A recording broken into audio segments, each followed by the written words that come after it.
Having two phones is going to come in handy because I have a stopwatch on one and some of my questions.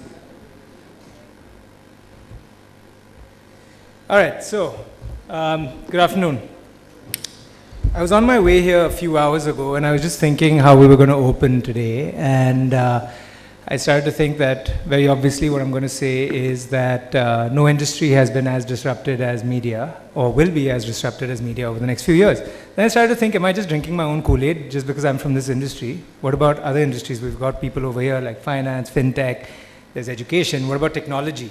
So can it really be true? So then I quickly Googled and I found an article, a Harvard Business Review article, that actually said that media is the industry that is going to be the most disrupted over the next 12 months. How cool is that? Then I started to dig a little bit deeper and I looked at the methodology. And actually it was more people drinking their Kool-Aid because the people surveyed it was literally media industry executives who think that. Okay, but whichever way you look at it, one way or another, it's true that if we are not the most disrupted industry between 2005 and 2020, we are definitely one of, and that is undebatable. Okay, so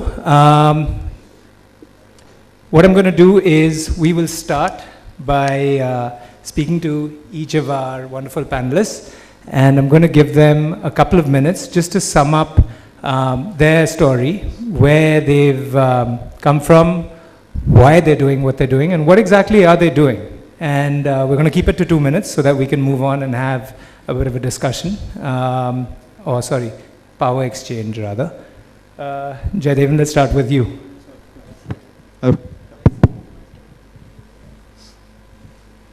You want me to go? I'm not going to ask you. Please go ahead. Okay. That's the question. Standard in the so, beginning. again, like Rupak said, we've been thinking of media being disrupted and all that, and you see, a lot of companies like InShots and, guys coming into the game and, from a technology point of view, reaching out to a large audience. And as journalists, which me and my co-founder, we thought, hey, as long as you're inside the journalism circles, maybe you will not think outside, and maybe there is scope to do something different.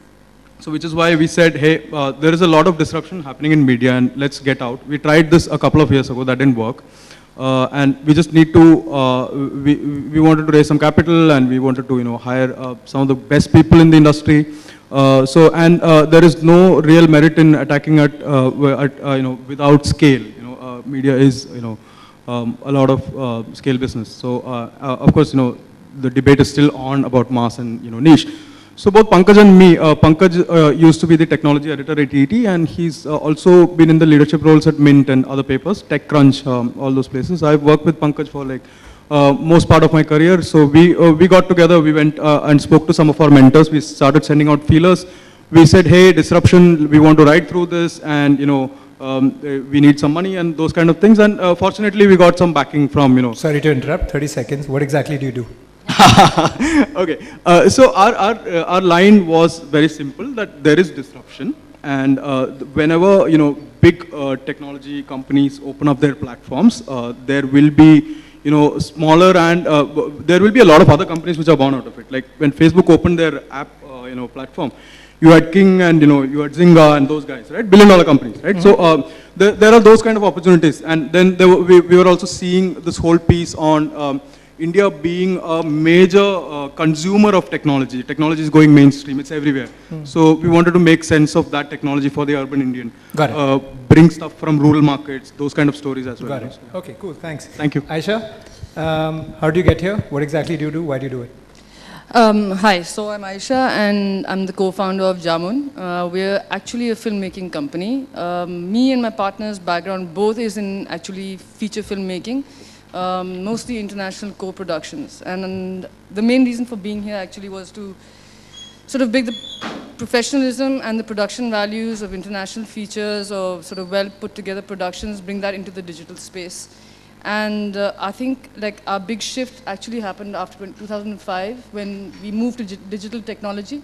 So we're no more kind of reliant on film, no more reliant on Bombay or Madras for labs.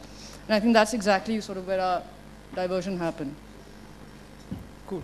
And so why do you exist? What's different? I mean, what's your mission? We're storytellers. I mean, Okay. I think traditionally we are filmmakers, but recently we've done a podcast. So for us, all platforms, all media is a chance to tell stories, tell it in a good way. Great, and we'll talk a Yeah. lot more about your podcast later. Yeah. Ritesh, what got you here? What do you do and why? So we are a digital consulting and digital PR company, 3-year-old, pretty young, with 55 people now, surfing around half of 3-digit crore figure from a turnover standpoint in 3 years, so grown pretty fast. And why we do what we do? Because I used to head digital for an MNC, and I was not really happy with the work. Which I one was doing. that? That's there on my LinkedIn. And I was not too happy with myself. The work I was able to deliver was not too great because I was chasing more numbers, not delivering great work. And then finally, one day, Eureka happened, left my job, started this with few other like-minded folks, and yeah, here today. And our latest feather in the cap is the TME, Drink the Tea Donald Trump campaign. So such work is what gives us sleepless nights and gives us kicks to really move on. That's awesome. I'm sure a lot of you guys have seen it. Yeah? Excellent. Great. Moving on to Dhanya. So, what got you here? What do you do? Why? Okay, my name is Dhanya Rajendran. I'm a journalist. I used to work, I'm a television journalist. I used to work for Times Now. I worked there for 8 years and I was their South India bureau chief. So after looking, I was in charge of 4 bureaus, and when I quit Times Now, I had the opportunity to go back to any other channel. But then I thought that the South Indian bureaus, which is the 5 states now, when I left it was 4, they always receive a stepmotherly treatment because news is primarily dominated from the newsrooms, which are based out of Delhi or Bombay. So I thought, why not start a digital platform? Of course, I don't have the money to start a TV channel, so I thought, why not start a digital platform which speaks of the stories from the South? There are so many things which needs better attention, better coverage. So that's how we started the newsminute.com. We are a website which primarily looks at stories which are coming from the south of India, from all the 5 southern states. And while we started the News Minute, I also noticed that most digital platforms in India are mainly outrage markets, which is if there is a news which Indian Express or the Hindustan Times report, the digital platform merely outrages on it. As in they don't do any actual, most of them don't do any actual groundwork. They can just sit in their offices and they outrage. So we decided to become an on-ground reporting company. So we are a reporting organization. We have reporters all across the states and we have our own work. And in the last 2 years that we have existed, I think we have been able to make the national media actually focus on a lot of stories from the South, because we have a considerable leadership for our stories and we have prompted them to cover those stories. And I think that needs to grow, that niche needs to grow as far as the digital space goes. Great. Thank you. Meena, over to you. Hi, my name is Meena Vaidyanathan. I'm the founder of Neeti Consulting. After spending 17 years in mainstream corporate roles, mostly in public affairs, marketing and business strategy, in 2008, when the financial recession was at its peak, a couple of incidents made me realize that I want to work in the development space, and started working with a German social enterprise, which was a for-profit social enterprise. So for me, which was an eye-opener that one could do good and earn well.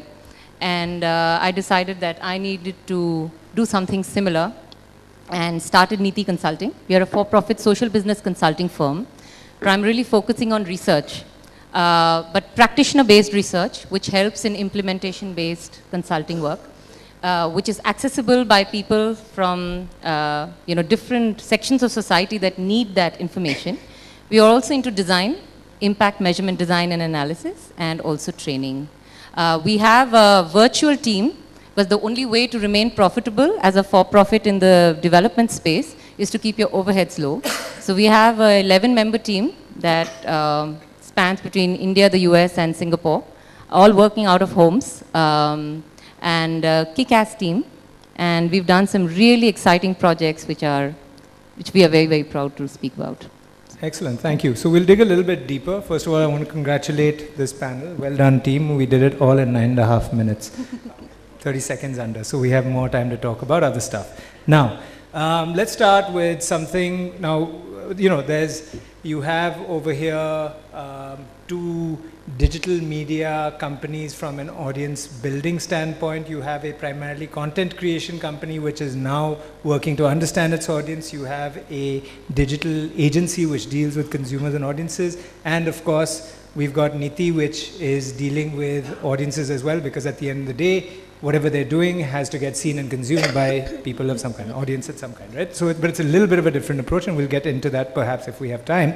But my main question is about the audience, because in one of my companies, Superfly as well, we're audience first, right? And everything is about building audience. So the question is, how do you know, and maybe I'll start with Aisha, how do you know who your audience is? And are you sometimes surprised because you're coming from primarily from a content creation standpoint, and you have a type of content that you want to create and what you want, you have a certain idea of who's going to consume this content. When you find out, do you know who's consuming your content? How do you know, and are you surprised by that? Yeah, so a bit of a complex question, but I think, yeah, we know more about our audience actually today than we did maybe 5 years ago, because it is on the internet and you have the space and opportunity to engage. I think we're constantly surprised by our audience, because what sort of previous executives or corporates or the previous industry, old school industry has taught you is that the audience isn't ready for it. And I don't think that's true anymore. I don't think the audience is actually in binaries. I don't think that they're mutually exclusive.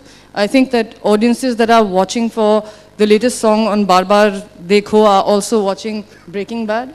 So I think we have to start understanding the audience is actually very fluid. And I think the audience is ready to call bullshit.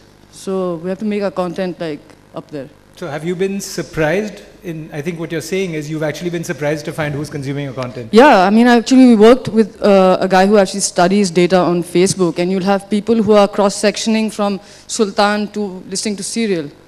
So it's a huge sort of revelation that, I mean, you like to silo people and put people in boxes, but actually people are consuming all sorts of things, and their language of understanding has progressed a lot. Right.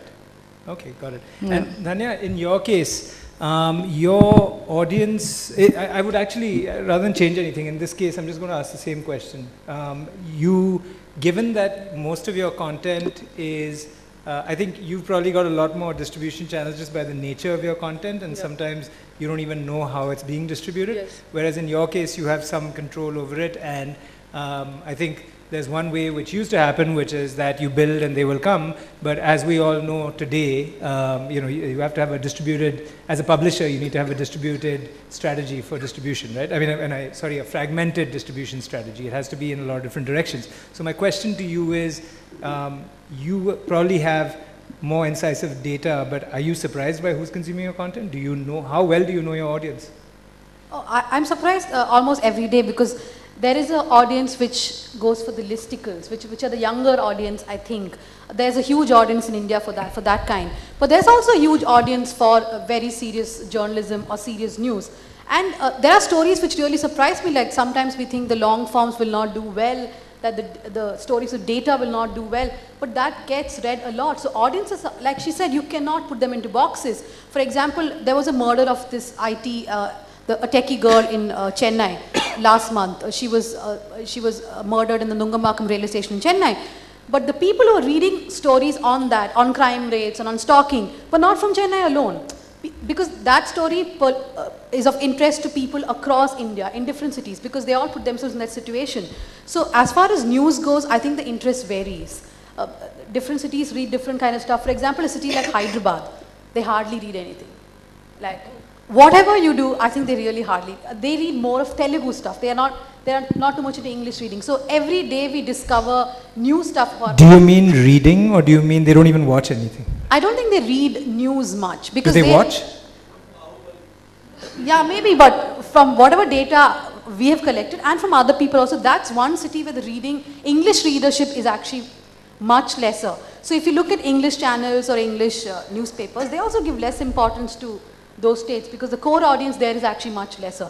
So every day is a learning experience for us. And on Google and on Facebook are two big platforms, right? On that also it's very different. On Google, people mainly come for Surya next movie, Dhanush next movie, entertainment. So You can write how much ever serious stuff in this country, but people actually Google next movie of Surya. So it's interesting, you brought up Facebook right now, and Facebook is, it's the big F word I was going to avoid using, but you know what, fuck it, we'll say Facebook. So the point is, what's happening and how do you actually deal with that? Because it was just about less than a month ago that Facebook was the darling of the publishing world, and suddenly they changed the algorithm and just screw everyone's happiness, right? So the point is, how do you deal with something like that? Because you can't live without them. You have to have Facebook on your side. You have to be able to distribute properly. I'm a big fan of Facebook as a company, but I think they're in a very strange position right now. First of all, they're doing exceedingly well from quarter to quarter. Secondly, there has never been in world history an entity that is so powerful in an unchallenged manner in being able to shape world opinions. I think they're heading for an antitrust litigation in the next 24 months. You can quote me on that if you want. But so what if I'm wrong, right? But I think that there is going to be some kind of shake-up, and the point is that as publishers, we have to deal with this. So how are you guys, let's say, Jayadevan, how are you dealing with, are you using Facebook a lot? Are you dependent on them? We all indirectly work for Lord Zuckerberg and Google of the world, right? Like anyway, so what we are doing from a knowing your audience standpoint, we have I have a third co-founder. He's a tech guy. He's built a company before and he sold it. Small exit, but he's very passionate about content, how people consume content. How do they discover it, and what can we find out about the people themselves, right? So that's his. That's one of his mandate. Those are the best co-founders to have, by the way. Yeah. So so that way, he's building a nice analytics layer. It is too early to talk about it, but. If we crack it, let's say for example, everybody loves BuzzFeed, right? Like, but they've got their shit right. They know their audience very well. So they have these massive data platforms, right, which they use, and so we are trying, and so he's our secret weapon to understand the audience. Yeah. Okay, cool. You talked about BuzzFeed, and they've done it very successfully. Now, if we talk about, and that's one example, that's probably the big boy that actually really... so everybody wants to build a BuzzFeed or a Vice, right? So, yeah. So switching over from an agency perspective, Ritesh, just to get your perspective in terms of where brands are looking, how they're dealing with it, because what's happened as part of this, again, we'll use Facebook as a segue to get into it, but what they've done in changing the algorithm is they've made it harder for publishers, but they've made it nicer and more transparent for brands. So how are you seeing, and I don't want to focus again more on Facebook, this is not about them, but coming back and using that as a segue, in terms of your clients and how they are dealing with this change, transparency, and perhaps looking at reaching audiences built by digital media companies, what's going on? What has changed? You've been around for 3 years, you said? So what do you see between 2015, this time of year, and now? So let's pull back a little more, right? Okay. So initially, so let's say 2008. Oh, okay. Right? So it was all about media, right? So it was about a website, make a website, get more audiences on the website, do transaction or consume content, and then close the chapter, right? And then social media came in being. And then the focus became social media. Today, the focus has moved to more towards content marketing. It is not about Facebook as a platform only. It is about multiple platforms and then organizing where this audience will come from. Now, the interesting part is in the content marketing world, it is the way we look at it in our company is the velocity theory is what we call it. How quickly we can ensure that the content piece reaches to the right consumer, right? So if we have to look at that. Now for that, we need to look at platform, which platform is the best platform to work on, what is the consumer behavior, what he's doing, how he's doing, his passion points, very, very important, and then comes the content which we are creating. So once we do a mishmash of all, using obviously data pillar in between, which is primary to understand consumer, and then we deploy it, the results are phenomenal. Latest example, I'll go back to TME, the green tea piece. We were working on this campaign where there was a 4-year of supply of green tea delivered to Donald Trump in Trump Tower, and this video content is ready. Did you actually deliver 4 years of supply? Yes, 6,000 tea bags. Okay. So, so point was that once the video piece is ready, then what? How will people get to know about it? So we had to do a lot of homework, research work to understand what is happening in India around Donald Trump, US elections, Clinton, followers, people who love Hillary or who love Trump, what is happening in the US in the same fashion, which publication is in favor against what will we do with them, how do we really, so we created over 100 different scenarios of content pieces of once the campaign will go live and the reaction will start coming in, what will we do? So a lot of pre-planning, so 2 months of pre-planning went into it really before we rolled out anything. Right. So it is about looking at in-house work, research work, homework more, then deployment comes in between. So I would say the Hollywood movie versus a Bollywood movie, where you're working more on the script than production, Right. is far more important. That's a great analogy. Thank you. Meena, just moving over to you in terms of your content, and again, same question about distribution. We don't have to talk about Facebook, let's not anymore. But how are you distributing your content? How are you making sure that you are getting it to your audience? Because your content is not entertainment content. Your content, and there's when people say content or media or whatever, a lot of people just think entertainment, which over here we can see that it's not just, right? Your content is more serious and erudite in nature, while everyone has times when they are like that. I think the usage occasions for such content would be more limited and more niche. So how are you going about distributing your content and formatting serious content in perhaps a more digestible format? Well, great question. I don't think the process of creating content or distribution in terms of the process is any different at all. The thing about understanding your audience, the thing about making it relevant, and think about making it friendly in terms of consumption remains the same, irrespective of what the nature of the content is. For example, we were doing a case study on behalf of a couple of international universities and trying to understand what the basis of social innovation is. You might think, my God, this is like really high intellectual stuff. But we realized that the audience for this really are students, who are wanting to become social entrepreneurs, or people who are new into their jobs, or wanting to have something very exciting to create social change. It has to be useful for them. What are the things that drive change? And we felt that if we try and create this into an, old school research paper, it's not going to be consumed however good the content is. And so in the development sector, one, content itself is very difficult to come by, right? There's very little research.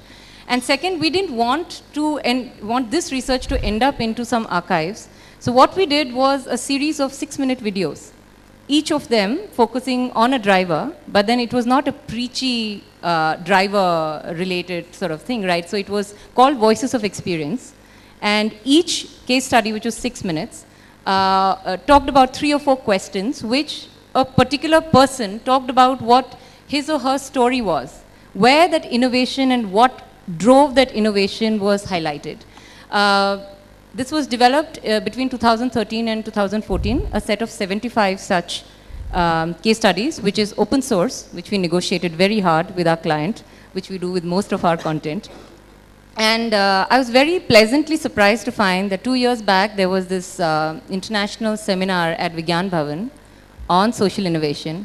And lo and behold, 2 of those videos got screened without even my knowing them. And you just happened to walk in and see. I just happened to walk in, and so happened that I was a panelist in that session, and those videos were screened. And to me, so the relevance and the way it is consumed. So today, for example, we are working with the international impact investor who's wanting to understand what kind of new trends in social investment is there.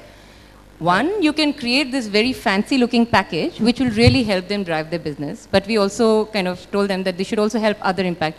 We are going to, the output of this research, even though the research itself is going to be peer reviewed, is going to be a set of infographics. Right. It's going to be a set of animated videos, which is going to help a regular investor, hopefully some in this audience, who might think beyond corporate investment and say, okay, I'd like to invest in this, where financial returns might be a little less than what I expected, but the social impact is great. So I don't think the process changes. Excellent, thank you.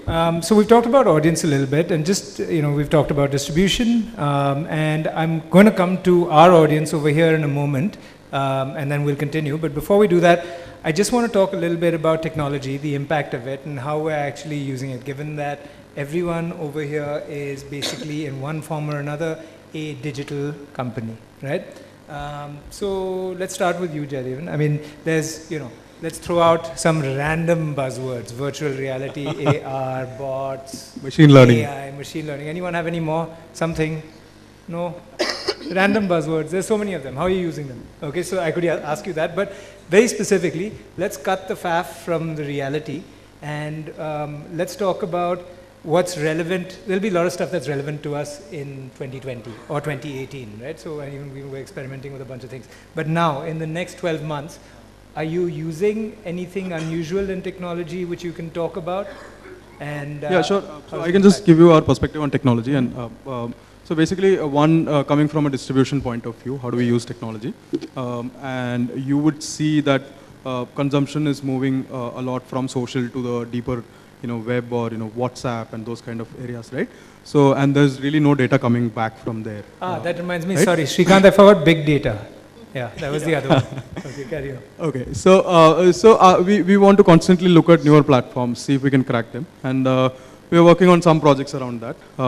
Then of course you have this whole, a dashboard which tells you exactly the kind of person who's consuming the kind of content. It's that again is early, so that you could technically call it faff. So that's there.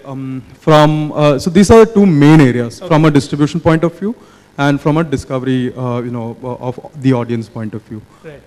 And in general, stay ahead of tech because Pokemon Go is the next big thing. People are spending a lot of things, time on Pokemon Go. So you might want to, if at all someday they open up their API, you want to plug into them, right? Why do Silicon Valley companies get that advantage? Because they know what's coming, right? Like, so they're able to work in advance, right? Like, so those things, Got it. Ritesh, for you, technology, I mean, you guys are looking at these things, but are you seeing, say, let's talk about VR for a second. Are you seeing any implementation of that? Is there stuff happening, or is it just something that people want to say and think they'll do in the next 2 years, or maybe not? A lot is changing. If you look at the latest campaign from Tata Tiago, which was around VR with Messi, they have done that.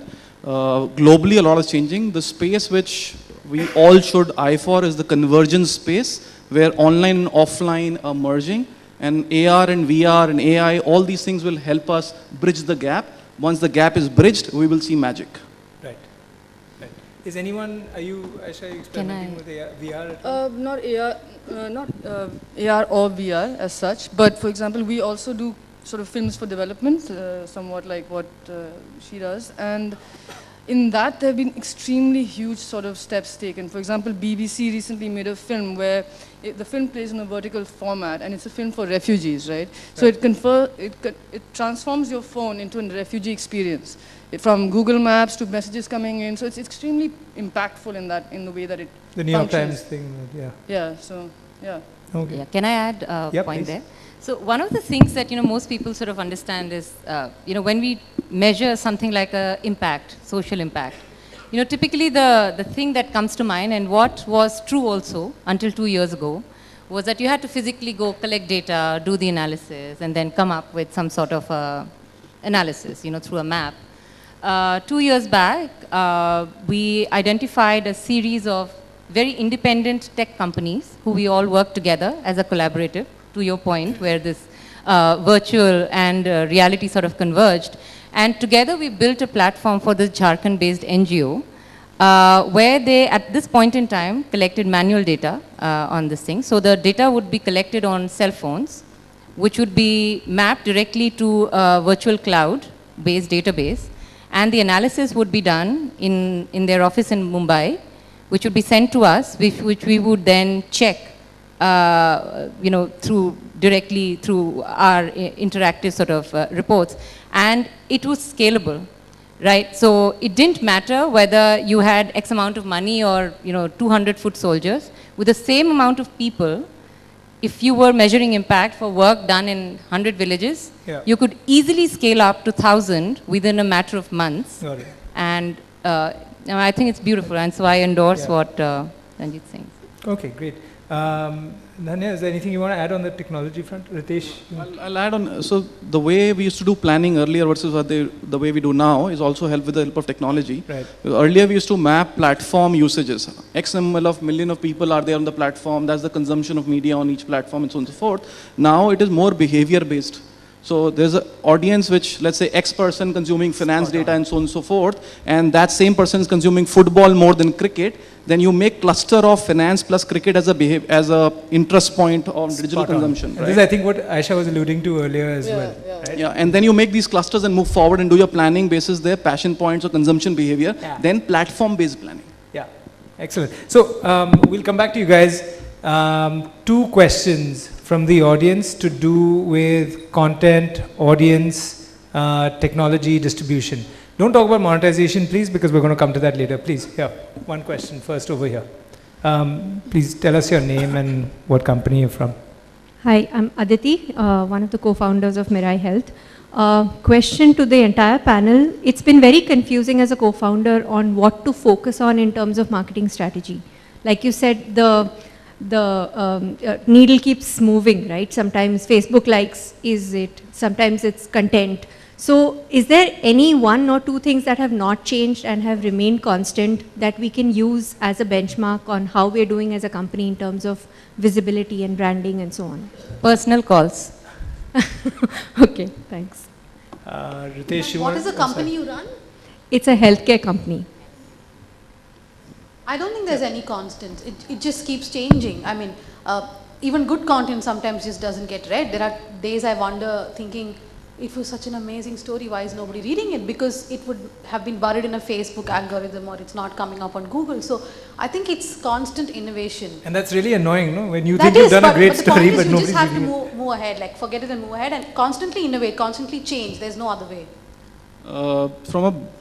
Not from a marketing standpoint, from a business standpoint, I think when we were starting 3 years back, we met somebody and we were trying to look for some money because there's a risk to really leave a job and move forward. That person gave us a mantra, he said, stay focused, right? So you will find 10,000 ways of earning money, don't really change your route, stay focused. We did that and we are seeing results of that. So that worked, while in the morning we were discussing of changing, pivoting and so on and so forth, which is also good because you have to ultimately earn money. But staying focused worked in our favor, and that doesn't change because it's in your control. Excellent. Yes, one more question over there, please. One.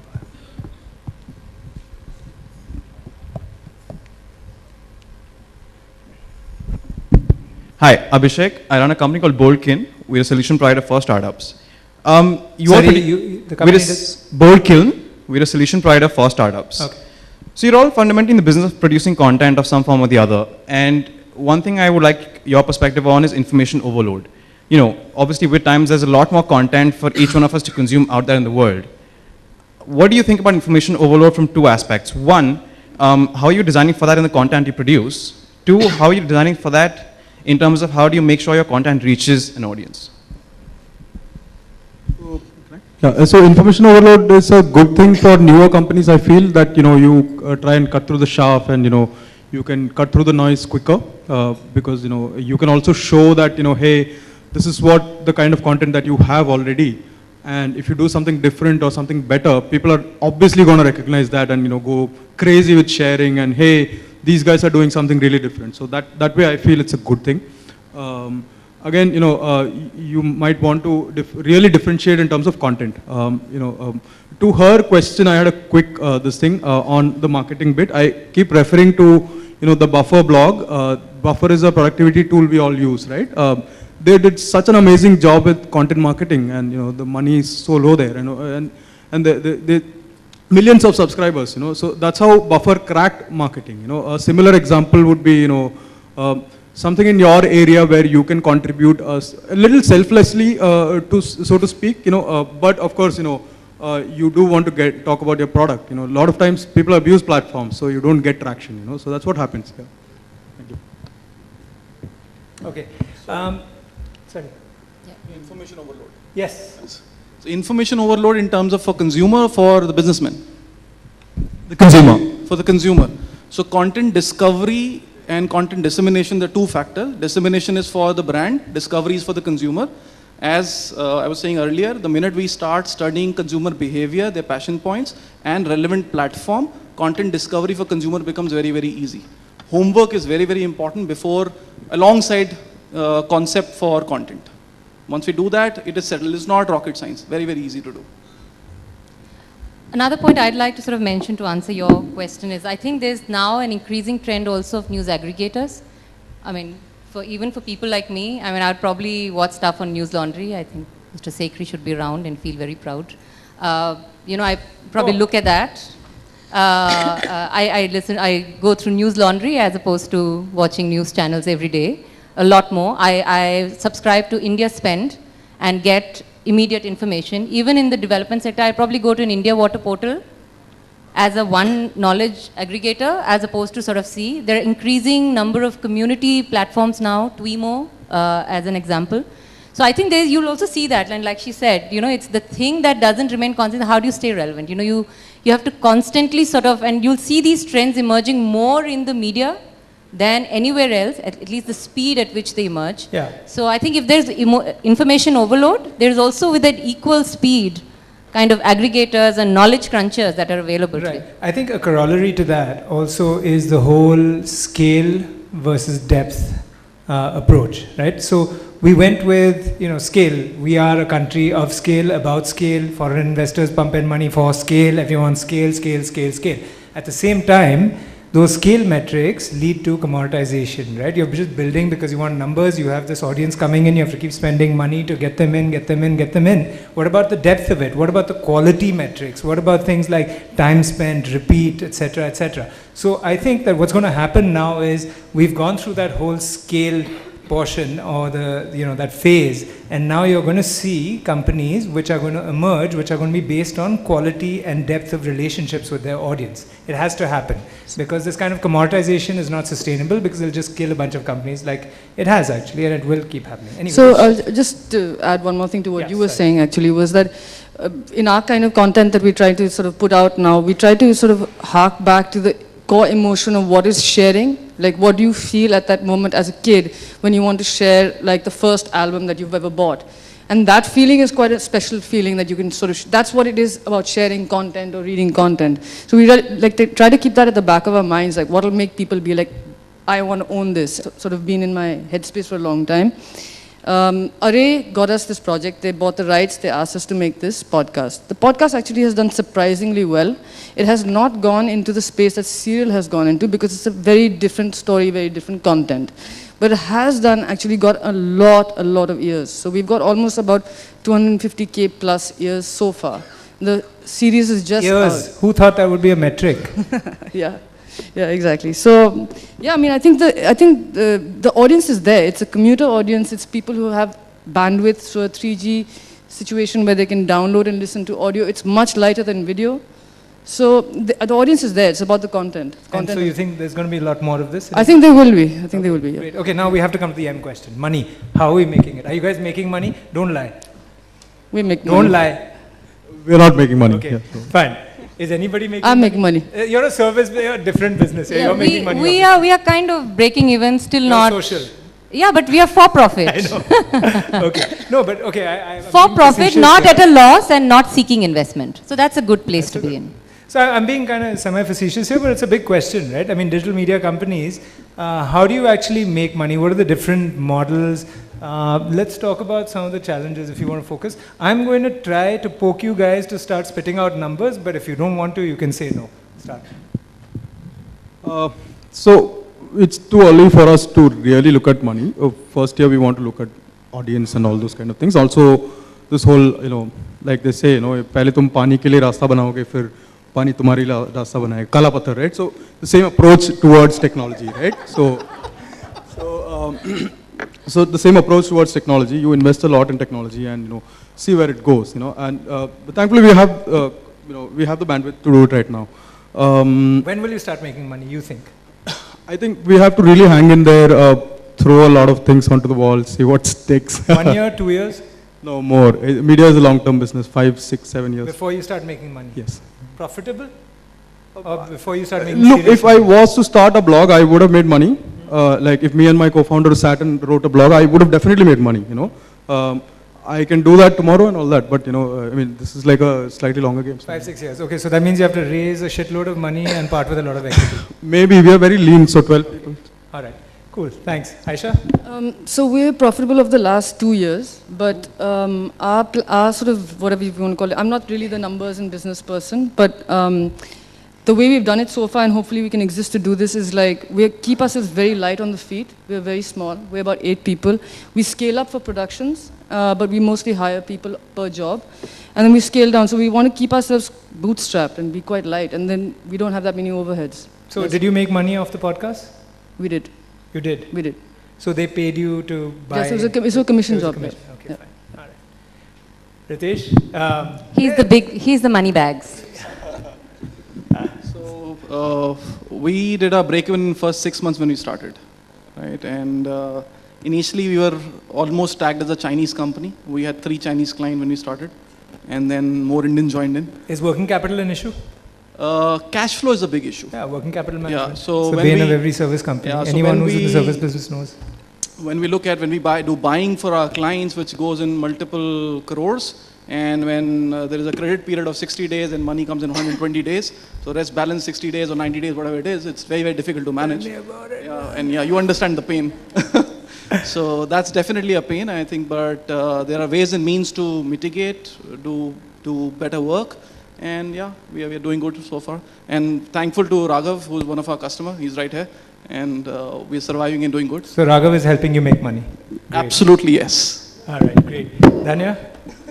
Well, I think the last 2 or 3 years, India has seen a lot of alternate websites coming in, right? We don't look to compete with mainstream media, but we exist, and our numbers are smaller, but I think the advertisers slowly realizing that the numbers may be smaller, but the eyeballs, who they belong to also matter. So I think in 1 or 2 years, things will start getting more clear. But as of now, I think all the websites which have launched recently, like the Quint, Catch News, The Wire, News Laundry, and us, of course, everyone's getting investment now. So the first 2-3 years, we will concentrate on content, because we are a journalism company. I'm sorry, we are not a content company. We are a media organization. I'm sorry, did I call you a content company? Yes, because you've been I'm going really on sorry. seeing content. So no, Sorry, we're a journalism journalism company. Yes. So I think in 2 or 3 years from now, all of us will figure out how to make money. But I see that native content and sponsored ad articles are sort of going big now amongst Indian media companies. So that's one. How's that working for you? We've just started that, so hopefully it will work. But there are too many issues with that, right? Like what do you want to not do? There are ethical issues, there are moral issues. So there are a lot of issues which people have to... Separation of church and state yes. and all that. Right? So all that has to be taken into account. I've also seen organizations like the Media Nama, the website, they actually conduct events, like Youth Ki Awaaz, I think they do events. So they've basically fragmented their revenue models. They don't just look at their website and the traffic on it as the revenue stream, but they do other things. So a media company or even a journalism company cannot do only that and think of making money. So you'll have to at some point fragment your I agree, and I think, it's not like this is the recipe for everything, but if you look west, there's some very successful examples of the largest media companies doing this brilliantly over the past couple of years. I mean, if you just Yes. look at how the New York Times has completely reconfigured itself, it's a great case study in itself. True. So we took a conscious call to be a for-profit social business consulting. So not making money was not an option. We broke even in 6 months as well. Our definition of profits is obviously very different from many people around here. But we took a conscious call also not to depend too much on big investment because we felt that it would sort of just reduce our freedom to operate in terms of the projects we wanted to work on and the way we wanted to work on. So we are not a content firm either, right? So we are a social business consulting, but with content as a primary channel for reaching our audiences and serving them. So it's a constant fight. Cash flow is something that we struggle with every month. But I think the key is for organizations like us is to be really lean. Think of innovative ways of staying abreast. So like I said, in our case, we keep overheads really, really low. We do pay, we have people on projects, but when we pay people, we pay people really well. We've had very little attrition in the last 6 years, despite this crazy operative method that we have. Mm-hmm. And 4 of my teammates are sitting there who've been associated ever since we started. So Excellent. So it works. All right, thanks. I want to can just we add one point, sorry, on the money pit. You have 10 seconds. 10 seconds, absolutely. Two things which we focus on to make money. One, that our customers are making money. If they're making money, we'll make money. That's not always the case, I disagree. No. Carry on. In our case, that's absolutely true. Then? Second piece is culture of the organization. If people are happy, and I think everything will go very, very fine. Yeah, that's also debatable. Everything. Yeah, okay. I mean, in the long run, perhaps, yes. Can I have 3 minutes? Please? Yeah, great. 2 questions, and then we come back. Yes, please.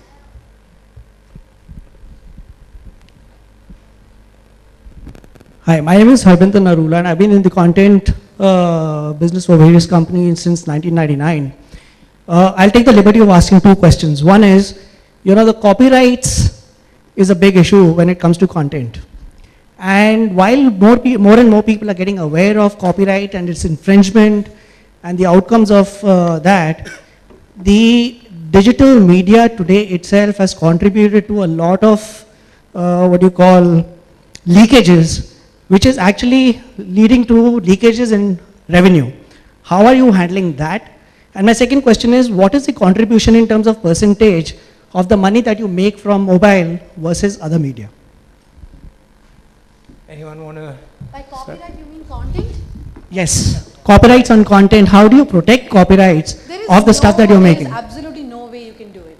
I mean, that is my learning. It's terrible, but I can tell you a News Laundry article or a Quint article is there in Telugu or Tamil the next day and they don't even know about it.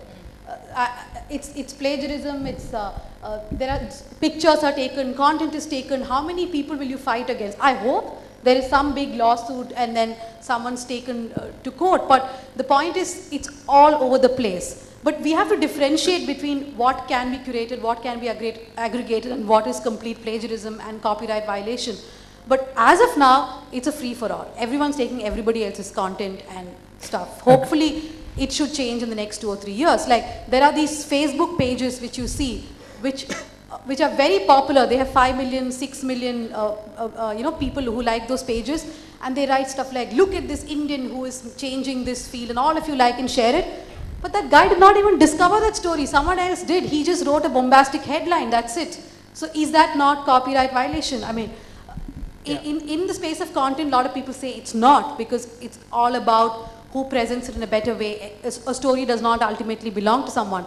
But I think when it comes to pictures, when it comes to video, etc., there has to be some more discipline amongst digital media companies. I don't think it's going to happen in the next 3 years. I think It's that's not really possible. wishful thinking. Yeah. Next question.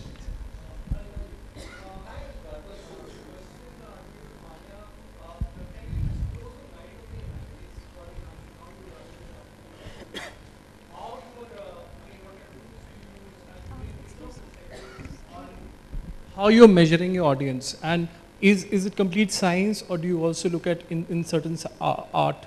So if you can give some insight from your... One person who'd like to take that. I think he asked you, though. He asked you. Okay. Sorry, I didn't realize that. Sorry. Okay. Yeah, of course, most of us use Google Analytics, but there are also other tools now in the market which you can use. I think the main thing which we try to look at is it male, female, what is the age of the consumer and which city are they from. But see, I'm in the news space, so it really, for me, it's a different ball game altogether. For example, if there's a news break, that city is more interested, that town is more interested. But we do try to learn as to what is the kind of audience. So in India, I think on social media, there is a specific age group which reads more. So we do look at, how to give content which is, or how to, there we do look at content, how to create content which is more interesting for them. But as far as news goes, we can't do that, right? We can't be targeting 20 to 30 plus thinking they're going to read this news piece more. So we don't do that.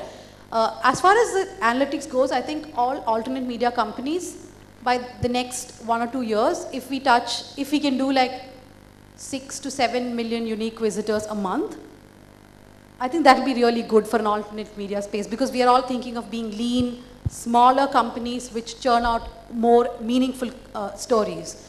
So that way, I think all of us are aiming at that. We're all slowly growing, the audience is building, but the real game is being long-term and being credible. As in the moment people start thinking you're a credible source of information, they tend to come back to you more and they tend to believe your version more or what you put out there more. So that way, I think for most of the companies which are there now today, their viewership is actually gradually growing because they are in the space for long term, they are in the space for credibility. So in that way, yes, our audience is definitely growing. We do look at we do study those analytics, but I guess we could do more. Great. Thanks for sharing that metric. One last question, and everyone in one sentence or less. What scares you? What keeps you up at night? The fact that, it's a lot of work and, at some point, and you have to keep feeding the monster, right? Like, and then at some point you kind of crash and burn and, so that scares me. So I keep myself. And you wake up with sweats. Yeah. Okay. I think what scares me the most is that nobody will watch our films or listen to our podcasts. And I think that keeps me up sort of thinking about how people consume and what those patterns are. What are they watching? What are they listening to? Thanks. Hitesh?